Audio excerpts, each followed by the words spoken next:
এখনই এই ধরনের বক্তব্য পাল্টাপাল্টে আপনি নিজেও এটা দিয়ে শুরু করেছিলেন যে এখনই এই ধরনের বক্তব্য দেওয়ার মতো অবস্থা আসলে তো তৈরি হয়নি। বিরোধী দলকে তার দায়িত্বটা পালন ঠিক মতো করছে? রাজনৈতিকভাবে নির্মূল আর এই যে রাজনৈতিক দল নির্মূল তো আসলে এক কথা না। যে কোনো দল যদি ভালো কাজ দিয়ে ভালো কর্ম দিয়ে খারাপ কর্মকে ঢেকে দিতে পারে তাহলে তো নির্মূল হইতেই পারে। আমরা একটু রাজনৈতিক খবরে আবারও একটু ফিরতে চাই। লিটন ইকরাম আপনার কাছে একটু আসতে চাই। সেটি হচ্ছে যে একটি কথা আসলে আমরা দেখছিলাম, একটি সংবাদ মাধ্যম বলছে যে বিএনপির পক্ষ থেকে বলা হয়েছে যে বিরোধী দলেরকে নির্মূল করার এক ধরনের শব্দ, আসলে এই শব্দগুলো আমরা এর আগের সময়গুলোতে আসলে শুনতাম। এগুলো নিশ্চয়ই সাধারণ মানুষের ভিতরে এক ধরনের নেতিবাচক তো আসলে প্রভাব পড়ে। আপনার কাছে কি মনে হয় যে এখনই এই ধরনের বক্তব্য পাল্টাপাল্টে আপনি নিজেও এটা দিয়ে শুরু করেছিলেন যে এখনই এই ধরনের বক্তব্য দেওয়ার মতো অবস্থা আসলে তো তৈরি হয়নি, এটি রাজনীতির জন্য খুব একটা আসলে সেটি ভালো নিশ্চয়ই না। আমি একটু আপনাকে ইন্টারাপ্ট করতে চাই এক মিনিটের জন্য। যে আপনি যে নির্মূলের কথা বলছেন, বিএনপির পক্ষ থেকে বা সরকারের পক্ষ থেকে ওই নির্মূলের কথা বলা হয়নি। বলা হয়েছে, মহাসচিব যেটা বলেছে সেটা হলো যে কি রাজনৈতিকভাবে নির্মূল করা। রাজনৈতিকভাবে নির্মূল করা এটা একটা প্রতিযোগিতা। যে কোনো দল যদি ভালো কাজ দিয়ে ভালো কর্ম দিয়ে খারাপ কর্মকে ঢেকে দিতে পারে তাহলে তো নির্মূল হইতেই পারে। অতএব এইটা আর রাজনৈতিক দলকে, বিরোধী দলকে নির্মূল করা এক জিনিস না, রাজনৈতিক নির্মূল বলেছে। ধন্যবাদ। এই বিষয়টা অতুল ভাই একটু অ্যাড করলেন ভালো হলো। আমারও এই জায়গাটায় নির্মূল শব্দটা দেখার পর আমিও একটু ভালোভাবে বিষয়টা একটু খতিয়ে দেখলাম যে নির্মূল করবে বিশেষ করে বিএনপি মহাসচিব মির্জা ফখরুল ইসলাম আলমগীর ভাইয়ের মতো এরকম একজন সজ্জন ব্যক্তি এই ধরনের কথা একটু আসলে বলতে পারে না। পরে এটা কন্টেন্টটা ভালোভাবে দেখলাম, সেখানে উনি রাজনৈতিকভাবে নির্মূল আর ওই যে রাজনৈতিক দল নির্মূল তো আসলে এক কথা না। তো উনি ওই যে অদূত ভাই যেটা বলেন যে রাজনৈতিক বক্তব্য, এটা তাদের তাদের কর্মকাণ্ডটা এখানে আসলে নির্মূল করার কথা উনি ইঙ্গিত করছেন। তো এটা যাতে আমি বলবো যেহেতু রাজনৈতিক কর্মকাণ্ড মাধ্যমে প্রতিযোগিতার নির্মূল যে উনি ইঙ্গিত করেছেন সেটার মধ্যে যাতে সীমাবদ্ধ থাকে, পলিটিক্যাল দল নির্মূল করাটা কোনোভাবেই সমীচীন নয়। এবং এটা বাংলাদেশে আমরা যেটা অতীতে আপনার যেটা ৭৫ যে বঙ্গবন্ধুর ওই সময় এমনি যে আপনার একটি দল রেখে বাকি সবগুলো যে নির্মূল করে দেওয়া হয়েছিল, বন্ধ করে দেওয়া হয়েছিল, সেটার পরিণতির উপর আমরা দেখতে পেলাম। বহুদলীয় গণতন্ত্রের চর্চা বিএনপি জিয়াউর রহমান সাহেব শুরু করছেন। তো সেই দল কখনো অন্য দল নির্মূল করা বা নিষিদ্ধ করা এটা কেউ আশা করেন না। তো আশা করি বিএনপিও সেটা করবে না। এটা রাজনৈতিক বক্তব্য, রাজনৈতিক বক্তব্যের মধ্যে যেটা রাজনৈতিক প্রতিযোগিতা, যেটা দুই দলেই তাদের কর্মকাণ্ডের মাধ্যমে কিন্তু পরস্পরকে আপনার গায়েল করে জনপ্রিয়তা বৃদ্ধির এবং যেমন বিরোধী দল চাচ্ছে বিএনপির জনপ্রিয়তা কমিয়ে যাতে ভবিষ্যতে পরবর্তী ইলেকশনে তারা ক্ষমতা আসতে পারে, সেই লক্ষ্য নিয়ে কিন্তু বিএনপিকে তারা নানানভাবে নানান বক্তব্য দিয়ে ড্যামেজ করার চেষ্টা করতেছেন। অনুরূপভাবে বিএনপিও তাদেরকে জামাতকে সে ৭১ সালে তাদের ভূমিকা স্মরণ করে দিয়ে তাদেরকে আবার এই যে মানুষের কাছে কিভাবে আবার অজনপ্রিয় করা যায় সেই চেষ্টাটা করতেছেন বিএনপি শীর্ষ পর্যায়ে থেকে শুরু করে সব পর্যায়ে। এটা রাজনৈতিক প্রতিযোগিতা, এটা গণতন্ত্রের সৌন্দর্য, এটা যেন এই পর্যায়ে থাকে এবং যাতে কোনোভাবে যাতে সংঘাত সহিংসতার দিকে না যায় আমরা আশা করব। এইভাবে আগামী ৫ বছর এভাবে আপনার গঠনমূলক সমালোচনা, পাল্টাপাল্টে রাজনৈতিক বক্তব্য এবং সরকারের ভুলগুলা বিরোধী দল ধরিয়ে দিবে, একই সঙ্গে গঠনমূলক সমালোচনা করবে। আবার সরকারি দলও বিরোধী দলের সঙ্গে আপনার তাদের যে বিশেষ করে যে সংখ্যাগরিষ্ঠতার যে আপনার পার্লামেন্ট যেটা ক্ষমতাসীন দল পাইছে সেটার দিয়ে যাতে কোনোভাবে বিরোধী দলকে যাতে আপনার এই যে তুচ্ছতাচ্ছিল্য করে যাতে আবার যে আওয়ামী লীগের মতো ওই যে যে পতিত যে শেখ হাসিনা বা আওয়ামী লীগের যেভাবে বিরোধী দলকে যেভাবে গায়েল করছে বা যেভাবে তাদেরকে তুচ্ছতাচ্ছিল্য করেছে সেটা যাতে না করে বরং তাদের কথাগুলো গুরুত্ব দিয়ে সমাধান করা উচিত। তিনি আবার বলছিলেন যে বিএনপি আওয়ামী লীগ হতে পারবে না, দুর্বল আওয়ামী লীগ হবে, এরকম এক ধরনের বক্তব্য দিচ্ছেন। কেন হচ্ছে এই তুলনাগুলো বারবার? আসলে তুলনা তো সাংগঠনিক ক্যাপাসিটির কারণে হয়তো বলতেছে। যেমন আওয়ামী লীগের যে সাংগঠনিক ক্যাপাসিটি তারা মনে করে যত বিএনপির চেয়ে বেশি, বিএনপি যেমন তারা আপনার এই যে আপনার বিএনপিকে মানে 17 বছর মানে মানে লেগে গেছে যে আওয়ামী লীগকে হটাইতে। সেক্ষেত্রে আওয়ামী লীগ তারা প্রশাসনিকভাবে হোক, আপনার সাংগঠনিকভাবে হোক, রাজনৈতিকভাবে হোক, আন্তর্জাতিক কানেক্টিভিটির দিক থেকেও সব কিছু মিলে তারা হয়তো আওয়ামী লীগকে হয়তো বিএনপির চেয়ে বেশি শক্তিশালী মনে করে জামাত, যেহেতু 17 বছর লেগে গেছে জামাত বিএনপি আওয়ামী লীগকে ক্ষমতা থেকে সরাতে। তো বিএনপিকে সেই জন্য বিশেষ করে আওয়ামী লীগকে হটাতে অনেক দেরি হওয়ার কারণে কিন্তু বিএনপিকে সাংগঠনিকভাবে অনেকে দুর্বল মনে করে। তারা মানে এই যে হ্যাঁ এটাও ঠিক যে তারা মামলা হামলা নানান হাজার হাজার মামলা মোকাবেলা করতে করতে নেতাকর্মীরা মানে সর্বশান্ত হয়ে গেছেন। এই জন্য তারাও দেয়ালে পিঠ থেকে গেছে। এই জন্য রাজপথে এককভাবে তারা কিছু করতে পারেননি। পরবর্তীতে সাধারণ মানুষ জুলাই যুদ্ধ এর মাধ্যমে তখন সম্মিলিতভাবে কিন্তু মানে এই আওয়ামী লীগকে পতন ঘটানো সম্ভব হয়েছে। এটা আসলে শুধু ছাত্ররা একা পারতো না, বিএনপিও একা পারতো না, জামাতও একা পারতো না। এটা সম্মিলিত মানুষের অংশগ্রহণ ছিল এখানে, সাধারণ মানুষের। যে যেখান থেকে বেড়েছে দেখুন রিকশালও অংশ নিয়েছিল। এখন যদি যেমন জেলা পর্যায়ে জামাত এনসিপি বিএনপিকে ফেলে দিবে, এটা কিন্তু এককভাবে তারা পারবে না। তাদেরকে আওয়ামী লীগকে যখন ফেলছে তখন বিএনপিও সাথে ছিল। অথবা সময় লাগবে, এগুলো রাজনৈতিক বক্তব্য এভাবে চলতে থাকবে। এটা মানে পরস্পরকে গায়েল করার জন্য আমরা এটা এই গণতন্ত্রের যে আপনার এই যে গঠনমূলক সমালোচনা মানে কর্মসূচি দিয়ে ক্ষমতাসীন দলকে চাপে রেখে যে দাবি আদায়, সেটা কিন্তু মানে মানে মানে এটাই মানে ভালো। মানে যেমন বিএনপি যাতে কোনো ভুল পথে যাতে যেতে না পারে, জনগণের বিরুদ্ধে যাতে কোনো সিদ্ধান্ত নিতে না পারে। একটি কথা একটু জানবার আছে, আমাদের অতিথি বলছিলেন, মদন ভাইয়া বলছিলেন যে দেশে তো আরো অন্যান্য হচ্ছে সমস্যা রয়েছে যেগুলো নিয়ে বিরোধী দলের হয়তো কথা বলবার বা নিজেদের অবস্থান তুলে ধরবার একটা জায়গা আছে। সেই জায়গায় আপনার কাছে কি মনে হয় যে সেখানে বিরোধী দলকে তার দায়িত্বটা পালন ঠিক মতো করছে? বিরোধী দল এখন একটা মানে জনপ্রিয় ইস্যু হলো যেটা মানে আপনার জুলাই সনদ, এটা একটা জনপ্রিয় ইস্যু বলে মনে করে। এই ইস্যুটাকে তারা সামনে নিয়ে আসছে। এখানে অন্যান্য যে ইস্যুগুলো সেগুলো তারা বলতেছে, কিন্তু ওইদিকে জোরটা কম দিচ্ছে। যেমন আপনার এই যে মানুষের যে যেমন দ্রব্যমূল্য, গত আপনি দেখবেন গত কিছুদিনে গত মাসের চেয়ে এই মাসে প্রায় অনেকগুলো জিনিসপত্রের কিন্তু দাম বেড়ে গেছে। কিন্তু এই দামগুলো বেড়ে যাওয়ার কতগুলো কারণও আছে। জ্বালানি তেল সব বাজেট মানে সব কিছু মিলে আপনার নানান মানে কারণে জিনিসপত্রের দামগুলো বাড়তেছে। কিন্তু এটার জন্য বিরোধী দলেরও প্রেশার দেওয়া উচিত যে কোন জিনিসের দাম কেন বাড়তেছে, এগুলোর এটা ব্যাখ্যা চাওয়া উচিত সরকারের কাছে। এবং যে সিন্ডিকেটের কথা বলা হচ্ছে, এই সিন্ডিকেটগুলো তো আপনার এই যে বিএনপি যখন বিরোধী দলে ছিল তখন তো এই সিন্ডিকেটের বিরুদ্ধে তারা বক্তব্য দিয়েছিল। এখন আবার ওই সিন্ডিকেট তাহলে ওনারা ভাঙতে পারবেন না কেন? কারা এই সিন্ডিকেট কেন? আপনার এই যে আপনি দেখবেন এই যে গত মানে আজকেও মানে আজকে গতকালকে 2-3 দিন সংবাদ মাধ্যমগুলোতে কিন্তু নিত্যপণ্যের জিনিসপত্রের দাম মানে বাড়ার যে একটা তালিকা দেখবেন, প্রতিটা ইয়াতে আপনার 20-30-50 টাকা করে বাড়ছে বিভিন্ন পণ্যের। এই জায়গাগুলো তো বিরোধী দলের মানে অ্যাড্রেস করা উচিত, কিন্তু আমরা সে জায়গায় তাদের বক্তব্য খুব কমে দেখতে পাচ্ছি।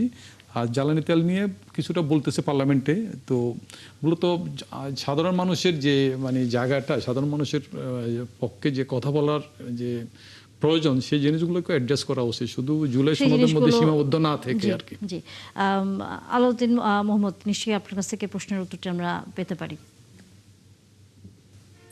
আপনি যেটা বলছেন, আমি বিজ্ঞ আলোচক যে বিষয়টা বললেন, জুলাই সনদ জনপ্রিয় বলে জুলাই সনদ নিয়ে আসলে আমাদের ভয়েস স্ট্রং, ব্যাপারটা কিন্তু এমন না। হ্যাঁ, কারণ আমরা যদি দেখি আপনার বাংলাদেশের রাজনীতিতে জনপরিসরে বাজার ব্যবস্থায় কিছু আপনার সমস্যা আছে যেগুলো দৈনন্দিন সমস্যা, নৈমিত্তিক সমস্যা, আর কিছু আছে আপনার গঠনমূলক অথবা আপনার দীর্ঘ সময় ধরে বিরাজ করে। যেমন আমাদের যেই শেখ হাসিনা যে সরকার, তারা যেভাবে আপনার সংবিধানকে কাটাছেড়া করে এমন একটা অবস্থা নিয়ে গিয়েছিল, যেই কারণে আপনার 2014 সালে নির্বাচন বিরোধী দল আসলে ঠেকাতে পারে নাই, কারণ সাংবিধানিক নির্বাচন হয়েছে। একই ভাবে আপনার 2018 সালে নির্বাচন বলেন, 24 নির্বাচন বলেন, ইভেন আপনার যদি শেখ হাসিনার শাসনের কথাই বলেন, এই শাসনের মূল সমস্যাটা কি দ্রব্যমূল্য ছিল? কিংবা মূল সমস্যাটা কি আপনার ইউটিলিটিস কিংবা নাগরিক সেবা, এটা কিন্তু ছিল না। কারণ নাগরিক সেবা, ইউটিলিটিস এগুলো আপনার যে কোনো দেশের আপনার এটা একটা সিজনাল সমস্যা। ধরেন আপনার এটা যদি আপনি সম্পূর্ণরূপে বাজারকে আপনার নিয়ন্ত্রিত না করতে পারেন, রেগুলেশন ঠিকঠাক না করতে পারেন, এগুলো আপনার থাকবে। কিন্তু আমরা একটা ক্যান্সারের মতো সংকটে পড়ে গিয়েছিলাম, সেটা হলো যে আপনার শাসনতান্ত্রিক সংকট। হ্যাঁ, এবং সামনের দিনগুলোতে আরেকটা বড় সংকট এখনো আপনার রিজলভ হয় না, সেটা হলো আপনার পাওয়ার ট্রানজিশন অথবা ক্ষমতার হস্তান্তর সংকট, পিসফুল পাওয়ার ট্রানজিশনের যে সংকট। এখন ধরেন জুলাই সনদ যে বিষয়টা অথবা অন্তর্বর্তীকালীন সরকারের যেই সেট অফ আপনার রিফর্মস এর প্রপোজাল করা হয়েছে, যেগুলোতে সবাই একমত হয়েছে, এগুলো কিন্তু এমন না যে আমাদের দৈনন্দিন সমস্যাটাকে পাশ কাটিয়ে যাবে, দৈনন্দিন সংকটকে আপনার অ্যাড্রেস করবে না। কিন্তু মূল জায়গাটা হলো যে আপনার বড় একটা ব্লাডশেডের পর, আপনি যদি 90 গণঅভ্যুত্থানও দেখেন, গণঅভ্যুত্থানের পরে আপনার যে 3টা রাজনৈতিক জোট কিছু বিষয়ে একমত হয়েছিল এবং তাদের আলাদা আলাদা জায়গায় তারা এই বিষয়গুলোকে জাতির সামনে উত্থাপন করেছিল। পরবর্তীতে কিন্তু আপনার নির্বাচিত সরকার এসে গণভোট দিয়ে সংবিধান সংশোধন করে আপনার এই ঐকমত্যের অনেকগুলো বিষয় কিন্তু তাকে বাস্তবায়ন করতে হয়েছে, এবং যেগুলো বাস্তবায়ন করেনি পরবর্তীতে ব্রিজ করেছে, এগুলো ঘিরেই কিন্তু আপনার রাজনীতিটা নিপতিত হয়েছে। এখন 24 গণঅভ্যুত্থানের পরও একই ঘটনা। ধরেন আমরা জানি যে ক্ষমতা ট্রানজিশন হবে নির্বাচনের মাধ্যমে, কারণ আমাদের এখন তো ক্ষমতা ট্রানজিশন নির্বাচনের মাধ্যমে হয় নাই। কেন হয় না, প্রশ্ন তো উঠাতে হবে, এবং এই কেন হয় না উত্তর দিতে গিয়ে আমাদের প্রাতিষ্ঠানিক অনেকগুলো সংস্কারে একমত হয়েছে। তো এই বিষয়গুলো যদি আমরা পাশ কাটিয়ে যাই অথবা যদি মনে করি এগুলো বেশি জনপ্রিয় অথবা এগুলো যদি ভবিষ্যতের জন্য রেখে দেই, তাহলে কিন্তু আমরা আগের যেই সংকট থেকে কিন্তু বের হলাম না। হ্যাঁ, এটা যেটা আপনার ওয়াদুদ ভাই বলেছেন, আমি বিশ্বাস করি, এবং এটা বাস্তবতা হলো যে ওনারা রাজনৈতিক দলে থাকলে দলের অনেকগুলো সিদ্ধান্ত আসলে একক সিদ্ধান্ত সবাইকে এখানে ইকো করতে হয়, এবং এটাও কিন্তু আমাদের একটা সাংবিধানিক সংস্কারের বিষয়, যেটা 70 ধারা হয়তো সংস্কার হলে অনেক ক্ষেত্রেই মাননীয় সংসদ সদস্যগণ তারা নিজেদের মতামত ব্যক্ত করতে পারবেন। কিন্তু একই সাথে এটা সত্য যে আপনি যেভাবে বলেন না কেন, যেমন দুদক সংস্কার বলেন, এখন বিচার বিভাগের যেই আপনার নতুন সচিবালয় হয়েছে, কিংবা আপনার যে গুম প্রতিরোধ যে অধ্যাদেশ, এই বিষয়গুলো কিন্তু খুবই ক্রুশিয়াল। হ্যাঁ, বাজার দ্রব্যমূল্য কিংবা অন্যান্য যে সমস্যা, অন্যান্য সংকট নিয়ে কথা বলা গুরুত্বপূর্ণ, যেমন একই সাথে সবচেয়ে গুরুত্বপূর্ণ যে এই মুহূর্তে যে শাসনতান্ত্রিক সংকট আগামী দিনে আবারও আমাদের রাষ্ট্রকে একটা জায়গায় আপনি স্টেলমেটে নিয়ে যেতে পারে, সেই জায়গা থেকে আমাদের উত্তরণ করা। সো আমি যেটা বলবো যে এটা অনেকেই বলে যে হ্যাঁ জুলাই কিংবা গণঅভ্যুত্থান না, ব্যাপারটা আসলে গণঅভ্যুত্থানের যেই অর্জন, এই অর্জনের জায়গাগুলো কিন্তু আমাদের সামনে, এগুলো কিন্তু পিছনে না। পিছনে কিন্তু লস যা হওয়ার হয়ে গিয়েছে, এটা আপনি ফেসিবাদের শাসনের মধ্যেই বলেন কিংবা তারপর যে অন্তর্বর্তী যে সময়টা, এই সময়টা কিন্তু আমাদের আসলে জেনারেশনাল লস। এখান থেকে কিন্তু আমাদের অর্জনের আসলে কিছুই নাই, অর্জনটা কিন্তু সামনে। যে সামনের অর্জনটার জন্য কিন্তু পিছনে আমাদের ভাইয়েরা রক্ত দিয়েছেন, জীবন দিয়েছেন, আমাদের ইকোনমি সাফার করেছে, সব কিছুই ধরেন। সো আমাদের এই অর্জনের সময়টা আমাদেরকে অবশ্যই ভিজিলেন্ট থাকতে হবে যে আমরা আসলে অর্জনটা বুঝে নিতে পারছি কিনা। এখন যেহেতু আপনার যারা সরকারে আছে, এখন আমরা তো অর্জনটা তো তাদের কাছ থেকে বুঝে নিতে হবে, এবং মোর ইম্পর্টেন্টলি যেহেতু 2/3 মেজরিটিতে আছে, তো তাদের কিন্তু আপনার কোনো কিছু বাদ দেওয়ার জন্য, কোনো কিছু আপনার বিল পাস করানোর জন্য কিন্তু অন্য কারো প্রয়োজন হয় না। সো এই ক্ষেত্রে যদি আমাদের একই সাথে সংসদের ভিতরে এবং বাইরে জনপরিসরে, মিডিয়ায় বলেন, সিভিল সোসাইটিতে বলেন, ইভেন আপনার জনসমাবেশে বলেন, এই যে বাস্তবায়নের জায়গাগুলো যদি আপনার জারি রাখা না যায়, জনমনে যদি এই সংস্কারের বিষয়গুলো যদি রিলেভেন্ট না রাখা যায়, তাহলে কিন্তু আমরা আসলে আগের ব্যবস্থায় ফিরে যাব।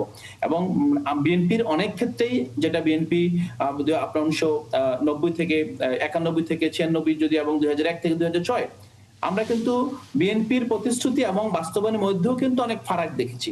এবং যে নির্মূলের রাজনীতির কথাটা বললেন এবং বললেন যে রাজনৈতিকভাবে নির্মূল করা, বিষয়টা হলো যে জনগণ, আমজনতা কিন্তু ডিকশনারি বুঝে আপনার অ্যাকশনে যায় না। তারা যখন আপনার তাদের শীর্ষ নেতৃত্ব একটা ইঙ্গিত দেয়, তখন তারা এটাকে আপনার অনিবার্য অথবা অবশ্য পালনীয় কর্তব্য মনে করে। যেমন আপনি একটা বিষয় দেখেন, আমাদের বিশ্ববিদ্যালয় ক্যাম্পাসের কিছু ঘটনা, এগুলো কি যখন আপনার বিএনপির বর্তমান চেয়ারপারসন একটা ন্যাশনাল এজেন্ডা নিয়ে আসলেন, যে গুপ্ত শব্দটি, এটার মাধ্যমে কি করলেন, যেমন কিছু বিষয় অথবা একটা পেরিফেরির বিষয় এটাকে সেন্ট্রাল করে ফেললেন। এখন দেখেন যে সামহাও এই বিরোধী দল এবং সরকার দলের রাজনীতি এই একটা শব্দকে ঘিরে হয়ে যাচ্ছে। ব্যাপারটা কিন্তু এমন না যে আমি বলছি না যে এইটা রিলেভেন্স নাই, কিন্তু এটা যেই রিলেভেন্স ছিল এটা ছিল একটা পেরিফেরাল প্রান্তিক রিলেভেন্স। কিন্তু এটা যখন একটা দলের প্রধান যখন তার বক্তব্যে নিয়ে আসে এটা কিন্তু আর পেরিফেরাল থাকে না, এটা সেন্ট্রাল হয়ে যায়। তদ্রুপ ভাবে আপনি যথাযথই বলেছেন যে একজন সজ্জন ব্যক্তিত্ব মির্জা ফখরুল ইসলাম আলমগীর, যিনি আপনার তার রাজনৈতিক জীবনে অনেক জেল জুলুম নির্যাতনের শিকার হয়েছেন, যিনি একসময় আপনার একটা রাজনৈতিক দল জামাতের আপনার নির্মূলের বিপক্ষে তার রাজনৈতিক অবস্থান নিয়েছেন এবং আওয়ামী লীগ বারবার বিএনপিকে যেভাবে জামাত থেকে আলাদা করতে চেয়েছিল, এত আপনার নির্যাতনের পরও কিন্তু আলাদা হন নাই, তারা গণতান্ত্রিক সংগ্রামের পাশাপাশি ছিলেন। এখন নির্বাচনের পর সরকারে যাওয়ার পর যদি তাদের মুখে এই ধরনের ভাষ্য আসে, এই ভাষ্যটা কিন্তু হয়তোবা আমাদের কাছে, যেটা আমি বললাম যে খুব স্ক্রুটিনাইজ করলে মনে হবে না রাজনৈতিক নির্মূল তো আসলে কর্মসূচি দিয়ে নির্মূল করা কিংবা তাদেরকে বিভিন্ন ভাবে ন্যারেটিভ দিয়ে নির্মূল করা, কিন্তু তৃণমূলে কিন্তু নির্মূল শব্দ নির্মূল মানে একদম শেষ নিশ্চয়ই এই করে বিষয়ে দাও, আপনার কাছ থেকে আমরা আরেকটু বিস্তারিত বুঝতে পারবো। আমি একটু আগে বলেছি যে নির্মূল বলতে এখানে অপব্যাখ্যা বা ভুল বুঝার বিষয় আছে, যেখানে আমরা তো রাজনীতি করি, এটা একটা প্রতিযোগিতা, ভালো মন্দের প্রতিযোগিতা, বুঝা পাড়ার প্রতিযোগিতা। আমি কিভাবে আমার কনসেপ্টটা জাতির কাছে প্লেস করছি, আমার কনসেপ্টটা আরেকজন বুঝছে না, তার কনসেপ্টটা আমি বুঝছি না, অথবা তার কনসেপ্টটা আমার কাছে সঠিক না, আমার কনসেপ্টটা তার কাছে সঠিক নয়, সেই জায়গায় আমাদের প্রতিযোগিতা হবে। রাজনৈতিক প্রতিযোগিতা সবসময় থাকবে, সারা বিশ্বে আছে, গণতান্ত্রিক দেশগুলোতে আছে। এই রাজনৈতিক প্রতিযোগিতার ফাইনালটা কি, ফাইনাল ফলাফলটা কি? ফাইনাল ফলাফলটা হলো নির্মূল হয়ে যাওয়া, যে অপসংস্কৃতি, অপরাজনীতি, অপচিন্তাধারার মানে বিনাশ করা। যেমন আজকে মুসলিম লীগ আমাদের দেশে নাই, যারা একসময় রাজাকার আল সাম সালবদর ছিল তারা এখন ওই পর্যায়ে নাই, কারণ ওই প্রেক্ষাপট এখন আর নাই। তাহলে কি দাঁড়ালো? কেউ না কেউ তো রাজনৈতিক দৃশ্যপট থেকে নির্মূল হয়।